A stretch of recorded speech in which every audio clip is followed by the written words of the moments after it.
Welcome to my Japan travel vlog. So homemade biryani powder எப்படி செய்கிறதுன்னு பார்க்கலாம். ஸோ இது ஒரு வாட்டி செஞ்சிட்டோம்னா நான் ஒரு 1 month வரைக்கும் வச்சுக்குவேன். ஸோ இது ஒரு ட்ரை பேனில் குருமிளகு, சீரகம், பிரிஞ்சி இலை, அன்னாச்சி பூக்கு, ஜாதிபத்திரி, கிராம்பு, பட்டை, ஏலக்காய், கடல்பாசி எல்லாத்தையும் போட்டு ஒரு ட்ரை ஃப்ரை பண்ணிக்கோங்க. உங்கள்கிட்ட இந்த வர கொத்தமல்லி இருந்துச்சுன்னா அதையும் போட்டுக்கோங்க. என்கிட்ட இல்லை, அதனால் நான் அரைக்கும் போது கொத்தமல்லி பவுடர் ஆட் பண்ணிக்குவேன்.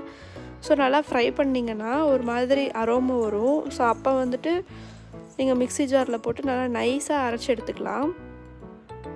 கலர்லாம் மாறக்கூடாது, கருகும் விட்டுறாதீங்க. ஸோ அந்த அரோமா வந்தோடனே ஒரு மிக்ஸி ஜாரில் போட்டுட்டு நான் கொத்தமல்லி பவுடரும் போடுறேன். போட்டு நல்லா அரைச்சி எடுத்து ஒரு கண்ணாடி பாட்டிலில் போட்டு வச்சிடலாம். ஒரு காற்று போகாத கண்ணாடி டப்பாவோ பாட்டிலோ போட்டு வச்சுக்கிட்டிங்கன்னா நீங்கள் இது ஒரு டைம் ஒரு ஸ்பூன் யூஸ் பண்ணால் போதும், அதிகமாக யூஸ் பண்ண தேவையில்லை.